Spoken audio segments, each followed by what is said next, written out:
pemirsa, kembali lagi di Hot Room. Kita masih berbincang-bincang dengan narasumber kita hari ini. Bang Hotman, ini yang menarik bahwa ternyata dari anggaran 90M itu ternyata kebanyakan anggaran juga dialokasikan kepada Kementerian Pariwisata. Ya, Nah, sekarang ke Pak Ari dulu dari Kementerian Pariwisata ya. Ya. Ada berapa orang itu influencer? Enggak Bang, jadi harus dipahami dulu Bang bahwa itu kan pengadaan terbuka Bang ya. Ya. Jadi sebelum pengadaan itu kita ada perancangan anggaran bersama dengan Kementerian Keuangan. Ya. Nah, jadi sudah disusun DIPA-nya dan sudah disetujui baru kita mengadakan Bang di LPSE. Makanya kita adakan di LPSE supaya terbuka, supaya Ya. orang-orang bisa tahu, melihat dan mau berkontribusi, berpartisipasi. Nah, kalau kita tadi pertanyaannya berapa orang yang terus terang kita nggak tahu Bang, karena yang di pengadaan itu memang yang kebanyakan itu agensi Bang. Oke. Yang dipromosikan bidang apa aja sampai 70 miliar habis? iya, untuk apa Jadi aja 77M itu tadi? Itemnya apa aja? Bang, 77 miliar itu bukan 1 tahun ya Bang? Ya. Dari tahun 2015 sampai tahun 2019. Ya. Nah, kan kita tahu semua pariwisata di Indonesia tuh besar sekali, luas sekali. Ya. Untuk menjangkau semuanya supaya diketahui oleh publik, baik dalam negeri maupun luar negeri, kita butuh cara yang paling gampang, yang paling simpel. Yaitu caranya adalah melalui internet jelas. Melalui sosial media. Karena sudah terbukti berdasarkan evidence based, riset dan survei juga, 88% orang kalau mau beli sesuatu lihatnya ke internet. Ya, maksud Lihatnya saya, sosial media gitu Bang. Itu kita akui. Nah. Tapi maksud saya kontennya apa aja? Nah, jadi yang dilakukan Bang biasanya kita kerjasama dengan Job agensi desk-nya ya, dan Bang, juga ya? influencer. Itu pertama kita melakukan fam trip Bang. Jadi kita mengundang nih teman-teman influencer itu untuk datang ke satu daerah tertentu dan mempromosikan. Oh, jadi pariwisata. Betul, pariwisata Oke. Bang. Lalu yang kedua Bang, kita juga melakukan, kita juga meminta mereka bikin konten kalau melakukan travel kemana-mana. Oke. Oke, itu yang kita lakukan Bang. Jadi dengan demikian, harapan kita nanti teman-teman yang melihat itu akhirnya mau tergerak untuk berwisata ke daerah tersebut. Oh, begitu. Di luar pariwisata nggak ada? Di luar gini Bang, konteksnya begini, kalau tadi pertanyaannya soal COVID nih Bang, Ya. tahun ini Bang, kita melakukan promosi, kita punya program namanya CHSE, jadi Cleanliness, Healthy, Safety, dan Environment.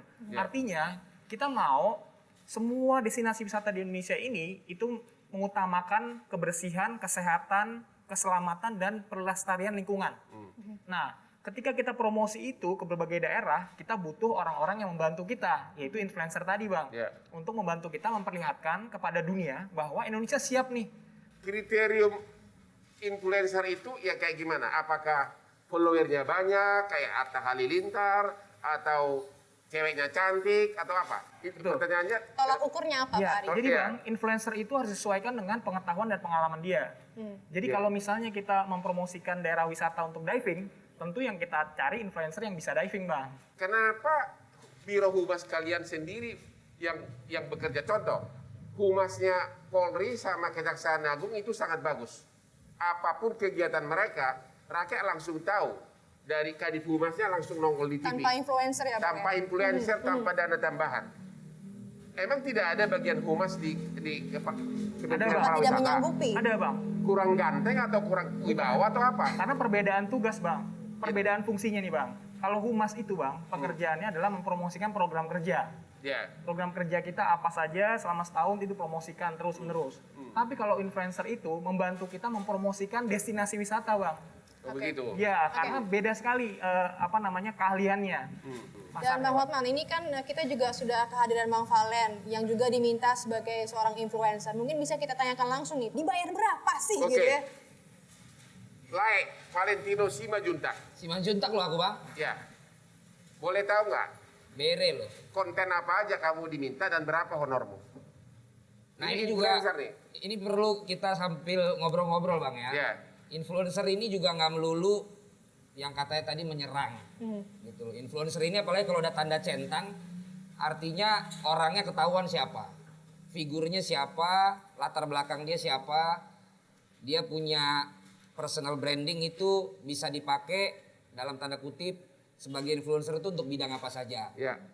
Tadi Bapak bilang misalnya yang diving nggak mungkin pakai saya karena saya biasanya di olahraganya bola dan lain sebagainya. Nah berkait tentang ini saya perlu luruskan juga lagi nih karena ada beberapa tahapan dalam menghubungi saya. Gitu loh. Jadi ketika saya dibilang kamu influencernya RUU Cipta Kerja, saya bisa bilang pada saat saya udah posting itu juga belum tentu. Karena pada saat saya di bulan Juni ada postingan, makanya saya bisa dihubungi teman-teman Metro TV sekarang. Yang menghubungi saya adalah agensi. Bukan kementerian langsung. Bukan, Oke. agensi ke manajemen.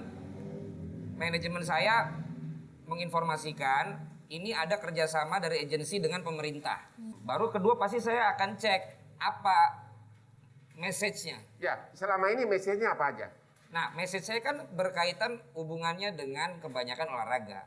Ya. Nah, di situ message yang disampaikan adalah saya kangen untuk bisa kerja lagi di studio, untuk bisa teriak-teriak lagi jadi komentator, Goalnya apa itu? Tujuannya apa? untuk bisa beraktivitas lagi di luar. Tapi kan sekarang lagi ada pandemi. Ya. Yuk kita dukung pemerintah yang menerapkan di rumah aja waktu itu. Menerapkan protokol yang ada. Jaga jarak, pakai masker, sama cuci tangan. Dan di dalam postingan itu kan saya tuliskan, dan kita sama-sama mendukung supaya masyarakat yang kehilangan pekerjaan bisa dapat kerja lagi nanti, dan pengusaha yang usahanya hilang karena pandemi bisa berusaha lagi. Karena kan hashtagnya juga bukan loloskan RUU, bukan Bang. Yeah. Hashtagnya kan Indonesia butuh kerja. Dan pesan itu saya dukung. Karena kita butuh kerja. Dulu waktu kejadian saya post itu pun saya lagi nggak punya kerjaan. Lagi nggak ada penghasilan. Konten seperti itu bisa tiap jam kita lihat di televisi, di berbagai media. Apakah pemerintah harus habisin duit segitu? Tapi abang setuju nggak dengan anggaran itu untuk influencer?